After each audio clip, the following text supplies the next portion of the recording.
It soon, it soon will be June, he says poetically.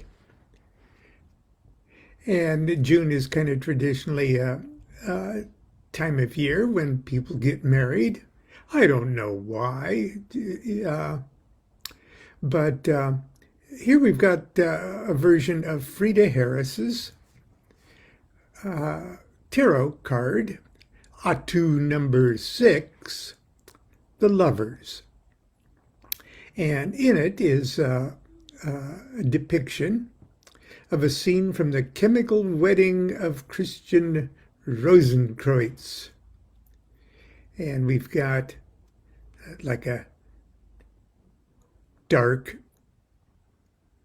bridegroom there with a golden cup, accompanied by his best man there, a red lion. And we've got a fair queen there with a silver crown on her head, accompanied by her bridesmaid, a white eagle. Now we've got certain attendants here too. We've got Cain and Abel.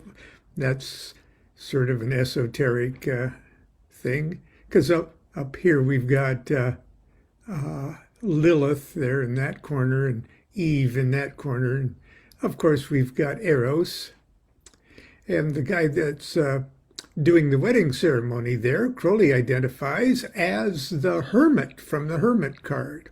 Now all of that has to do with sort of a side plot, a very important side plot in the adventures of the tarot trumps in the Thoth Tarot, where certain cards, a lot of cards actually, have alchemical significance concerning certain mysteries that are even deeper than the hermetic mysteries of the tarot. But anyway, be that as it may, I'm showing you that because over the years, well, first of all, in California, it is pretty easy to officiate at a wedding ceremony for two people who more or less agree that you have you are there a spiritual enough individual to perform a wedding ceremony. It's not so much that you have to be anything, but you have to be enough of something to sign the wedding, not the license, but the wedding certificate and register things with the state of California. It's no big thing. And it's almost as easy as if the bride and groom say, yes, he's my minister. That's almost pretty much good enough. So over the years, and Constance and I both have had the honor, the privilege, and the capacity to perform the marriage certificate, sign off the paperwork with the state and everything else. And many of those weddings were generic. They weren't. There were ceremonies that I and the bride and groom sort of hammered out the ideas for the ceremony, and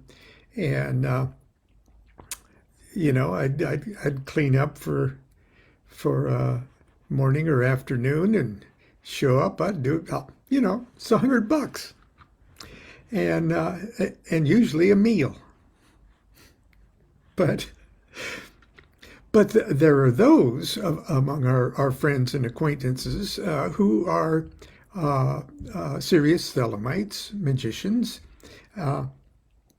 and who want their marriage ceremony included within the context of a Gnostic Mass, in the same way that when Roman Catholic couples get married, they just usually don't just grab a priest and go off, you know, somewhere for the three of them and get married. No, they do it within the context of the sacrament of the Mass. And the Gnostic Mass is perfect to do that too, to incorporate the wedding ceremony within the Mass. And in the case of the celebration of Liber 15, the Gnostic Mass, the bride and groom are the only two individuals who take communion, who actually consume the elements of the Mass. So it's just for them. And you got a whole congregation that's, part of the responsive readings and everything else that go with the Mass. But it's a big thing. I mean, you have to set things up not only for the beautiful, elaborate ceremony of a Gnostic Mass, complete with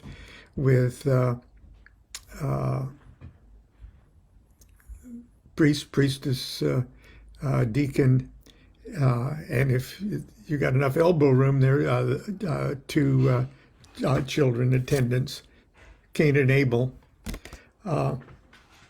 So it's a pretty big thing, and it takes a lot of organization, and it usually is in a venue that's even bigger than the normal venue of a local lodge's performance or celebration of a Gnostic Mass, and it's usually in a hired hall or a hotel ballroom or something like that, because weddings like that usually need to accommodate both sides of the families of the bride and groom. So it's a pretty big thing. And so we've done a number of those.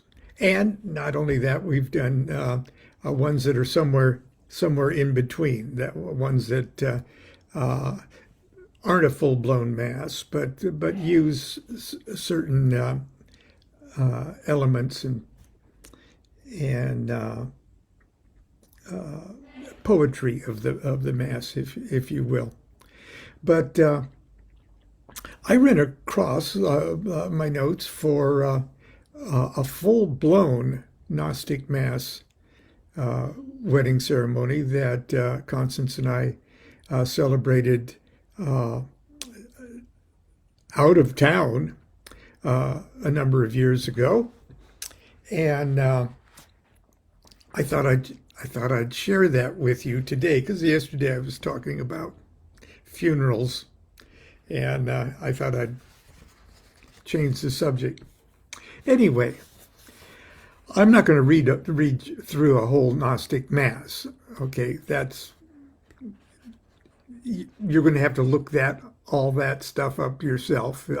The openings and the circumambulations and the priest walking out of the tomb and the priestess getting him out of the tomb and the more circumambulations and placing them on right up to the point of where the priest and priestess actually climactically charge the elements, and the priest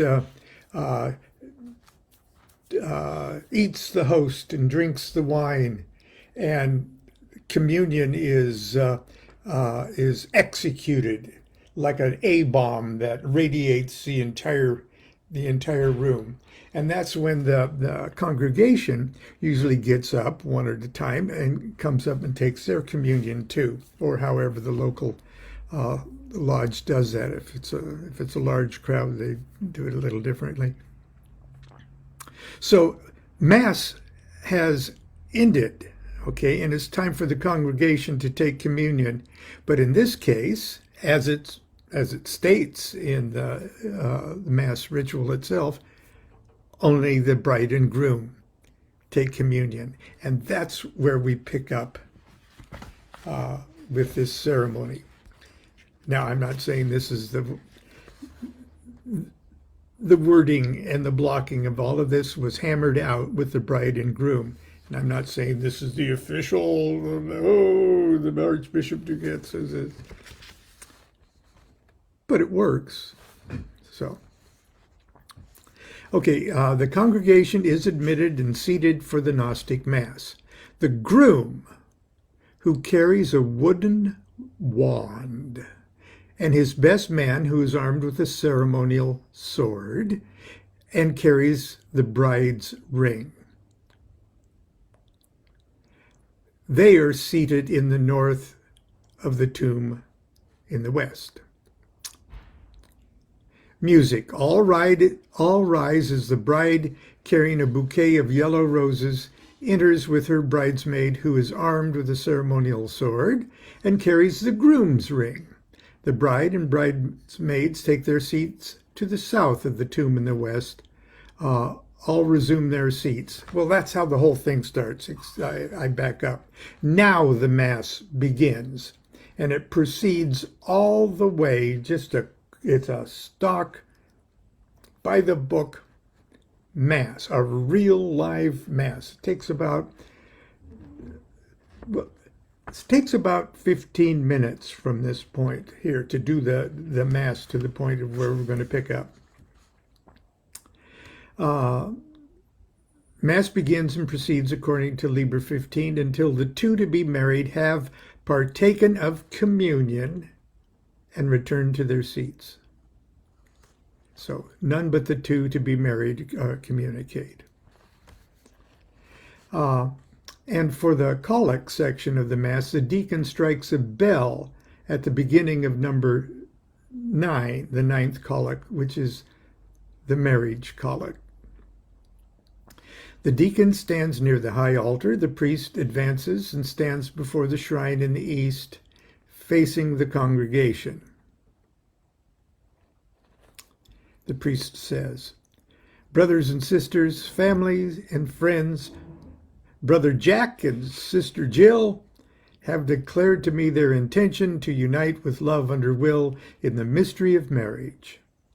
Is it your will to witness their vows?"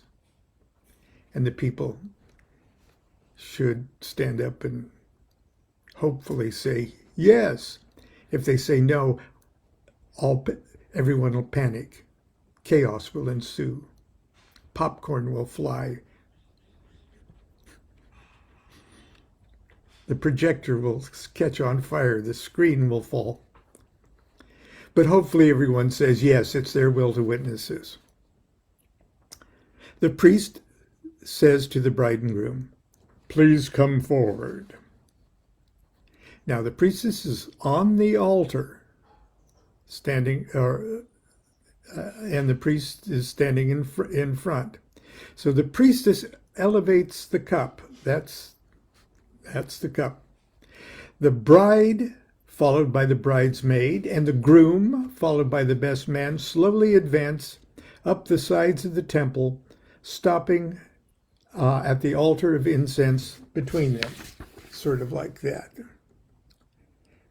The bride there is the moon, and the happy face is the groom, and there's the big altar in the east. You get the picture. The people all sit down, unless chaos is ensuing.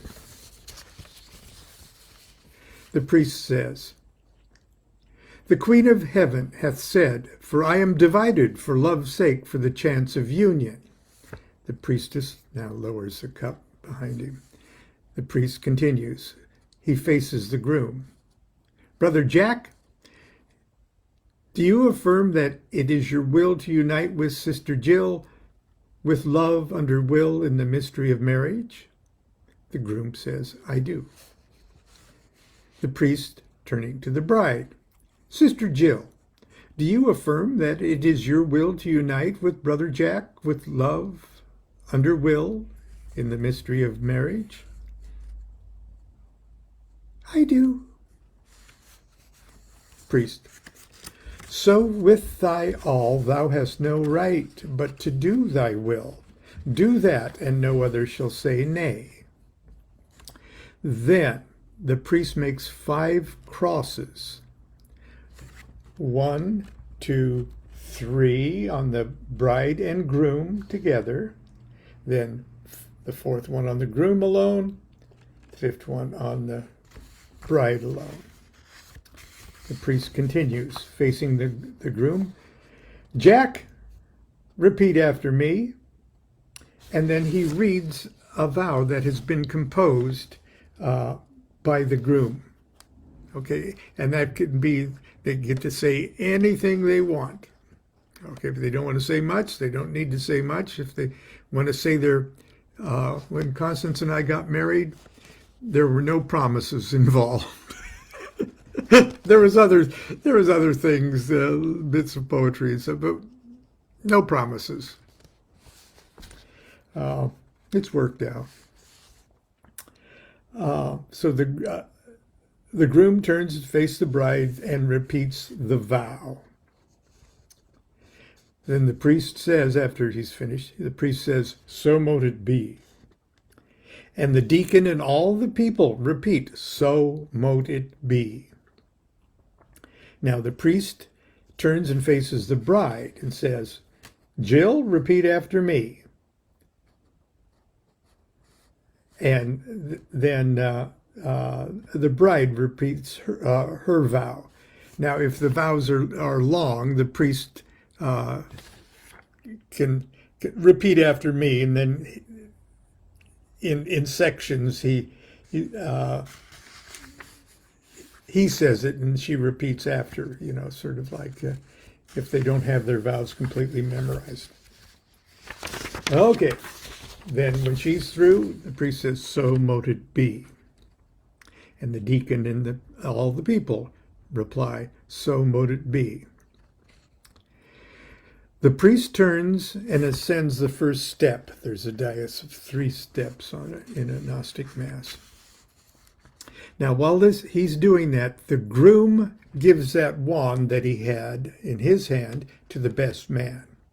And the bride gives the roses to the bride's maid. And the bride and groom advance forward in front of now the altar of incense. That altar of incense is the little square. And you see they've moved forward between the altar of incense and the high altar. The priest descends again, gives his lance, because the priest has had a lance in his hand, the main lance in his hand throughout all of this. And when the priest needs to do stuff with both hands during the Mass ceremony, he occasionally hands it off to the deacon to hold temporarily. And this is one of those occasions. The priest descends again, gives the lance to the deacon to hold, and receives the rings from the best man and the bride's maid. He takes the rings to the font and dips them in the water. He takes them to the altar of incense and passes them through the incense smoke. See what's going on? He ascends to the high altar, this is the priest still, and presents the rings to the priestess, who kisses them. He takes the rings and descends. Not to hell, maybe. He descends the steps. He gives the bride's ring to the groom and the groom's ring to the bride. He takes back his lance from the deacon, ascends the first step, and turns to face the bride and groom. The groom faces the bride and says, "Let this ring be a token of the love that seals my pledge." The groom places the ring on the bride's finger. The bride, facing the groom, says, "Let this ring be a token of the love that seals my pledge." And the bride places the ring on the groom's finger. Then the priest says, "There is no bond that can unite the divided but love." The priest gives the groom his lance to hold in his left hand.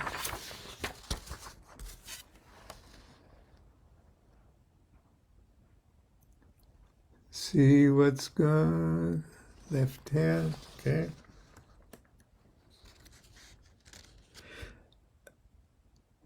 And the priest says, in thou be the essence of the life of the sun. The priest receives the cup from the priestess, and then he gives it to the bride to hold in her left hand. And he says, in thou be the essence of the joy of the earth. Now the bride and groom hold the weapons as in Atu 6 with their left hands. See the cup. See the lance. The priest joins the right hands of the bride and groom held up at breast height. And he says, for he is ever a sun and she a moon. But to him is the winged secret flame, and to her the stooping starlight. The priestess, now she's on the altar, the priestess raises her arms in invocation. The best man and bridesmaid draw their swords and form an arch of steel above the bride, groom, and priest. And I don't know if you can see it, but in the background there are an arch of steel.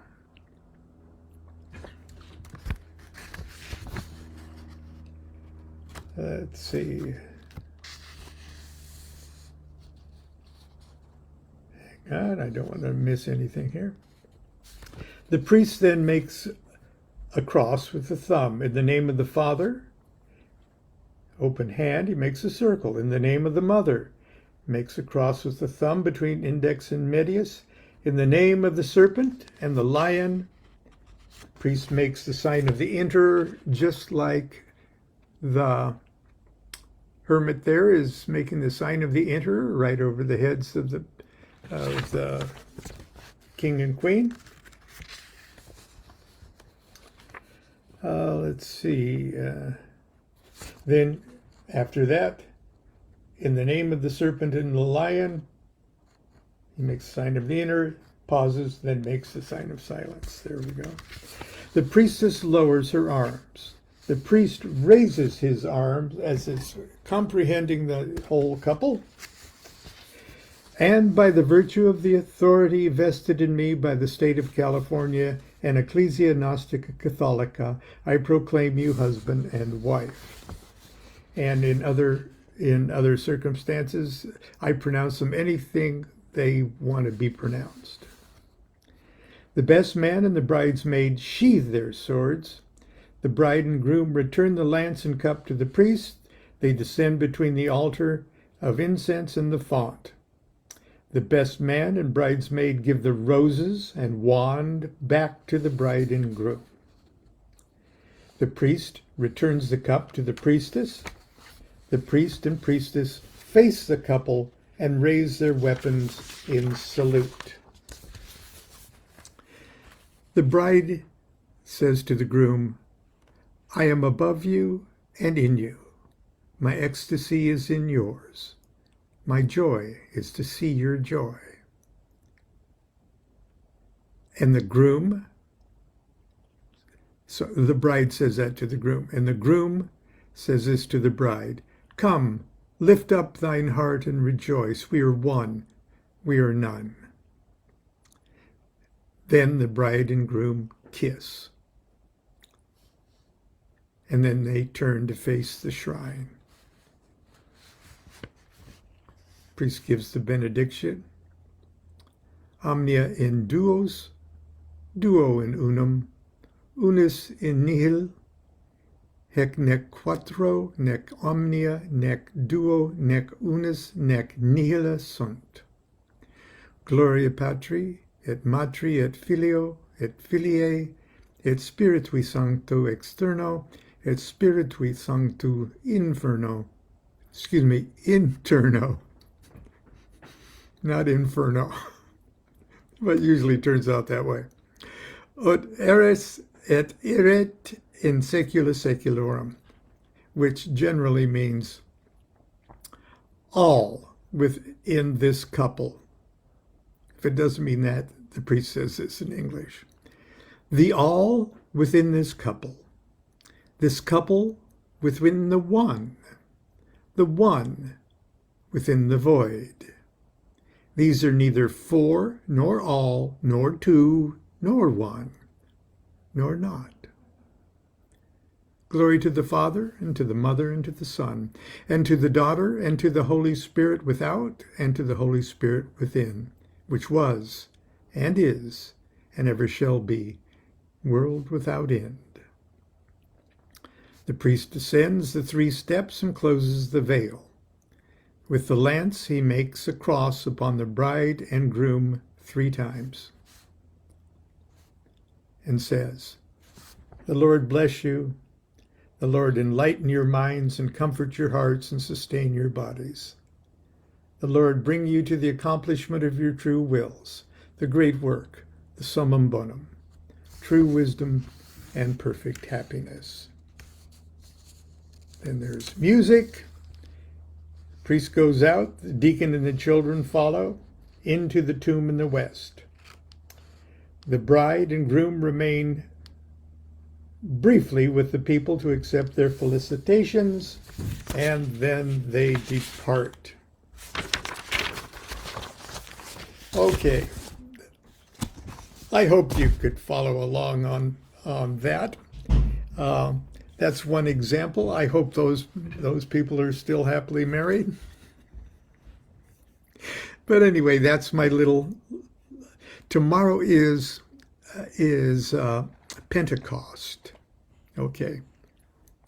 Now I don't know if you know much about Pentecost in the last couple hundred years, with the shenanigans, if you will, of the cults that call themselves Pentecostal, and all of the mischief that has come out of that. You sort of think, oh, Pentecost, pretty neat thing. Okay, and as far as the mysticism aspect of esoteric Christianity, Pentecost's a pretty cool thing. We'll talk a little about Pentecost tomorrow. Until then, continue to be good to yourself, be good to each other, and the Lord bless you. The Lord enlighten your minds and comfort your hearts and sustain your bodies. The Lord bring you to the accomplishment of your true wills, the great work, the summum bonum, true wisdom and perfect happiness.